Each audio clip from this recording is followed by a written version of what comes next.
Okay, so we'll have a look at number 1 here. Okay, obviously we've seen that graph before because I was lazy. I'm using it again. Okay, so we want to calculate the total distance traveled. Okay, that's going to be 5 marks, and the average velocity for the whole trip. Now, if I want to calculate the total distance traveled, distance is going to be average velocity times time.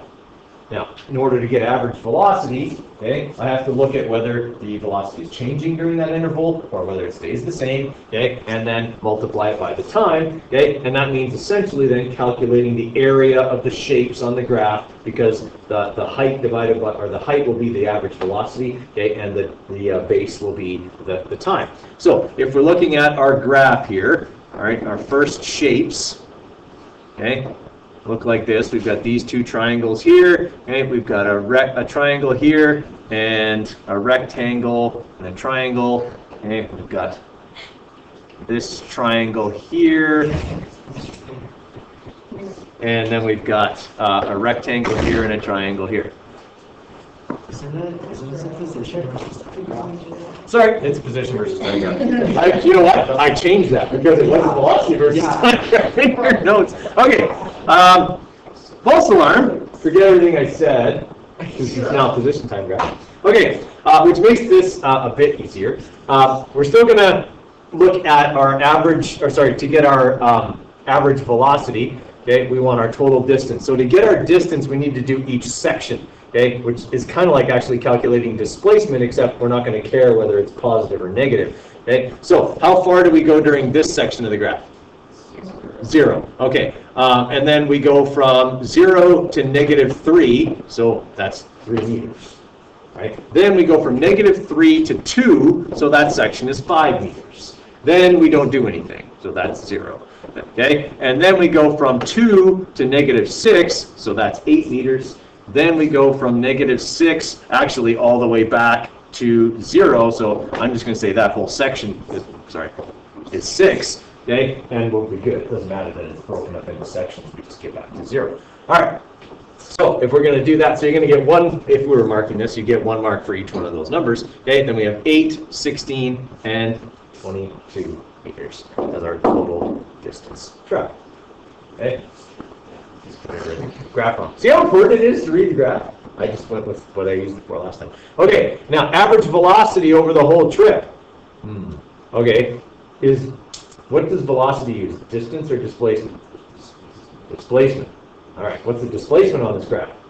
0, because the initial position is 0, final position is 0. So the average velocity is 0 meters per second. Okay, so that's pretty easy. All right. And then for question number 2 here, now we have a velocity versus time graph. Now we want to calculate the total displacement of the object in this graph. So again, now this is explanation for the first one. All right.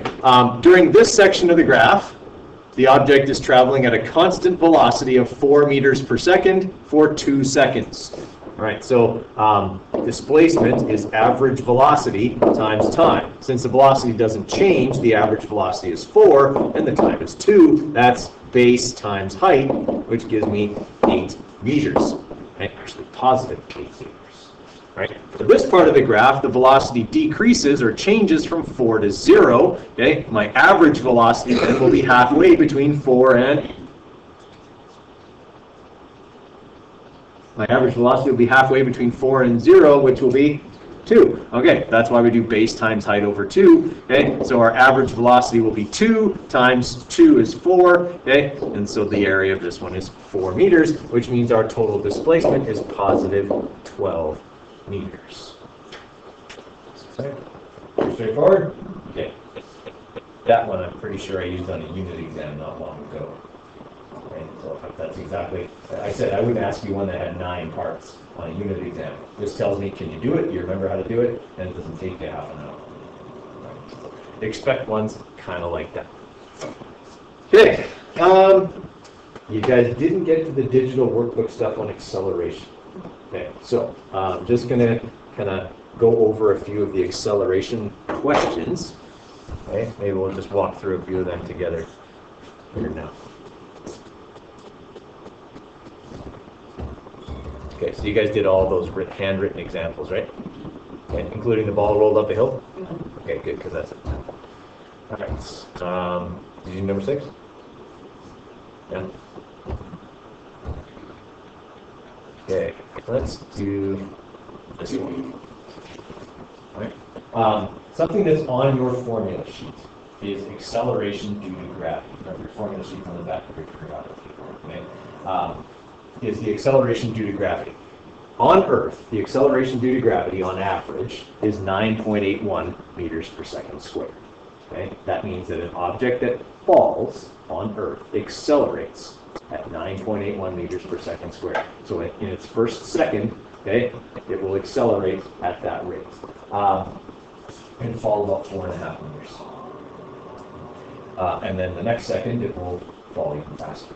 Okay, so after 1 second, an object that's falling will reach a speed of 9.81 meters per second. After 2 seconds, 19.62. Right? It accelerates fast. You don't want to fall for very long. Okay? Everybody with me there? Right. So in this question, okay, and for any acceleration problem, the first thing we want to do is write down our givens. Okay, so it says here, Mervyn the Menace drops a water bomb. If I drop something, how fast is it going? 0. Its initial velocity is 0 because when I drop it, it isn't moving yet. Okay, so anytime you see drops, it means VI equals 0 meters per second. It'd be different if you threw it downwards. Okay, then it would have an initial velocity of something else, but he doesn't throw it, he drops. Okay, so VI is 0 meters per second. Okay, we know that the time is 4.25 seconds, and because it's falling on Earth, the acceleration due to gravity is 9.81 meters per second squared. Again, that's an average. It's actually different everywhere you go.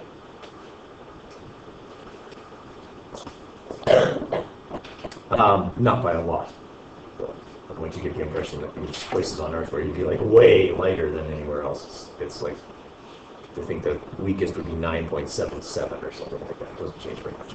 Okay, so we're looking for the speed of the water bomb, okay, after 4.25 seconds. Now, a lot of people, they look at this and go, well, I don't have to calculate that. When something hits the ground, it stops.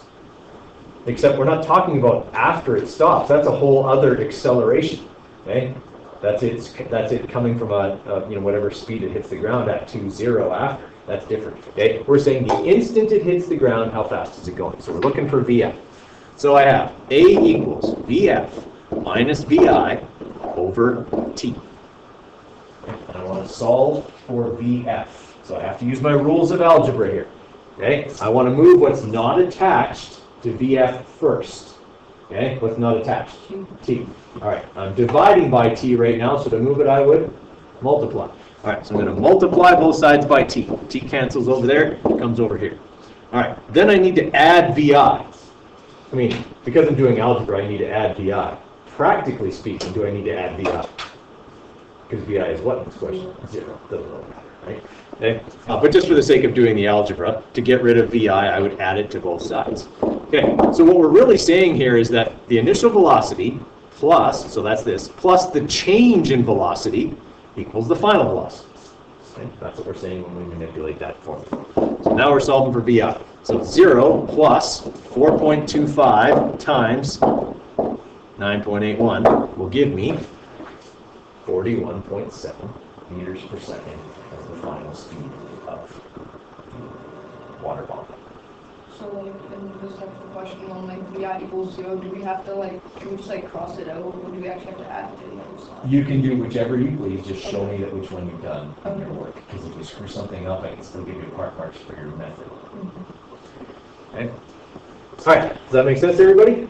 The other thing you have to remember is this is all happening in the utopian physical world where there's no air resistance or other things like that that interfere with this stuff. Because in actual fact, nothing accelerates all the way to the ground. Okay, because air resistance eventually gets so big that an object will stop accelerating. Okay, it's what we call terminal velocity. You can actually only fall so fast on Earth. Okay. All right. Let's have you guys try this one. We're looking for how long in seconds it takes a fighter jet whose acceleration is 11.1 meters per second squared to accelerate from 22 to 35 meters per second. Give you a couple minutes.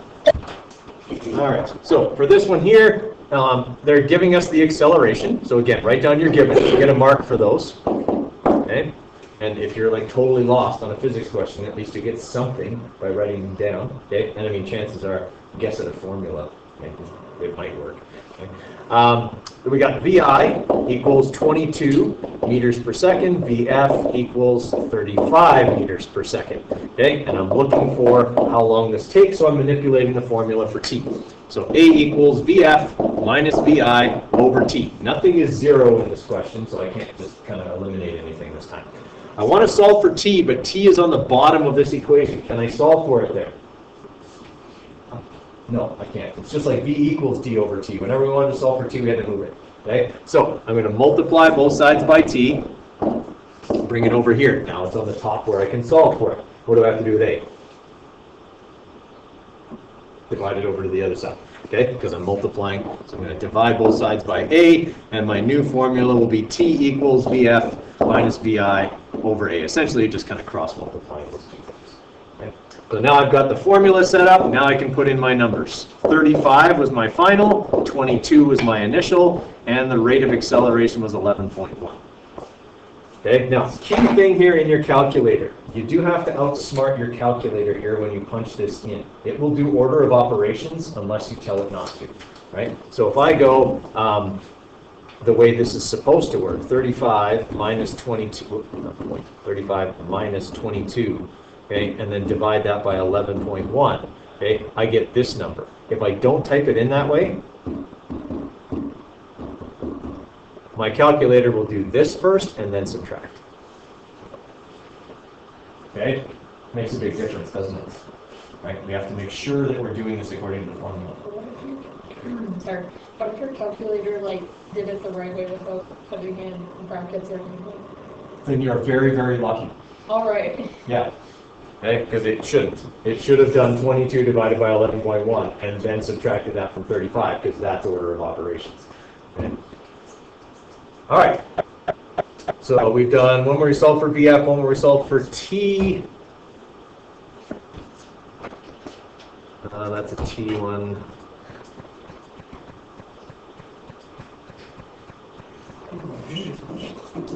Okay, let's try this one. This one's solving for A.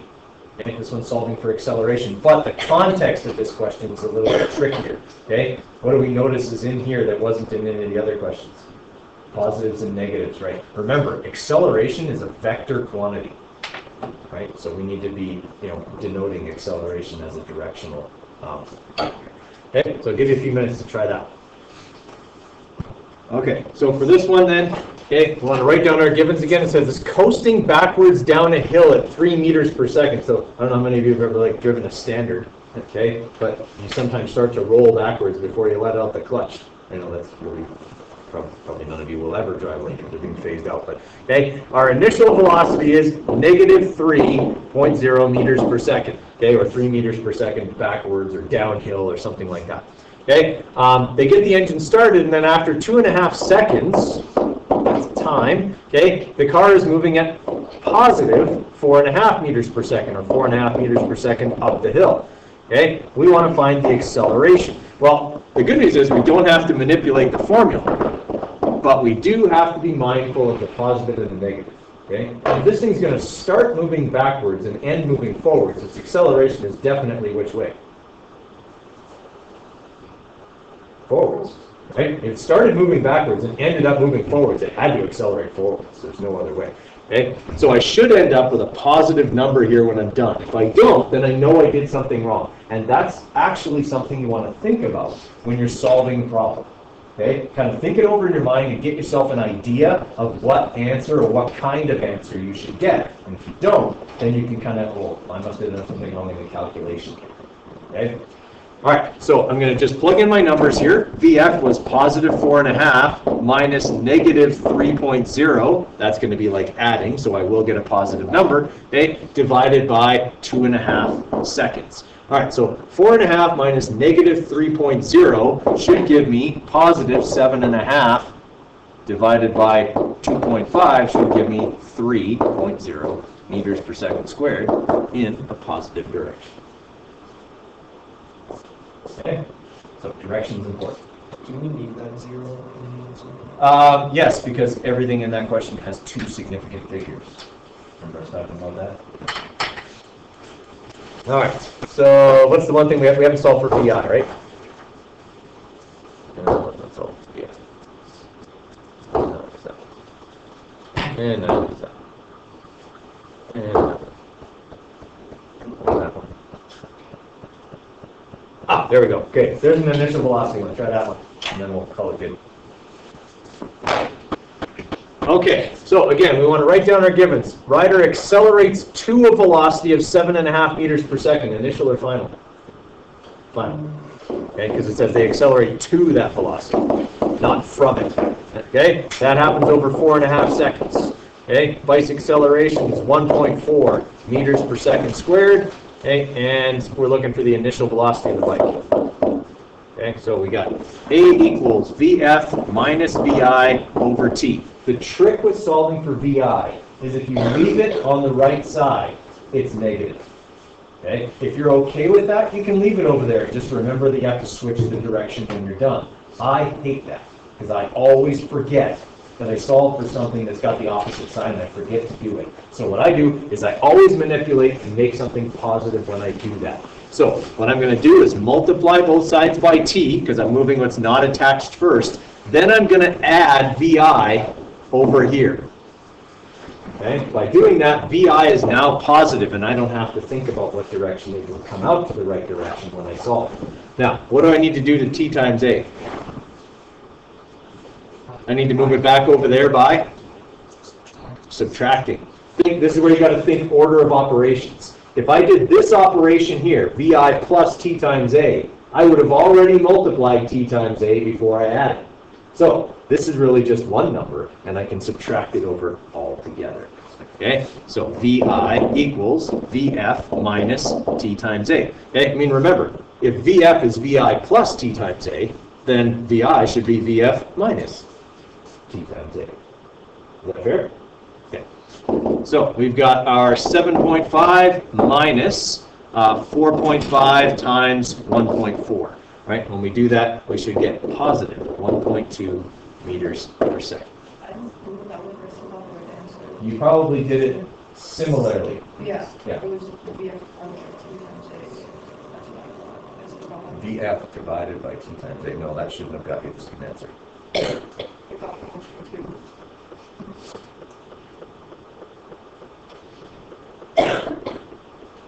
No, no. There's no way. Okay. T times a, so 4.5 times 1.4. That's a fluke. Yeah. That's a total fluke. Don't ever count on that working ever again. It'll never work ever again. That is a 1 in a million shot. Like I should actually change the numbers in this question so that doesn't actually work out. But yeah, no, that's a total fluke. It'll never work out. All right, we've gone over one of each manipulation of the acceleration formula. I'm going to leave it at that because obviously I'm going to have to go over this again on Monday. So at least now you've seen them all. I don't know if the bells are working because these periods are supposed to be shorter today because it's a short day. 9:19? Okay, so we'll be going here right away. So I'm just going to leave it at that, guys.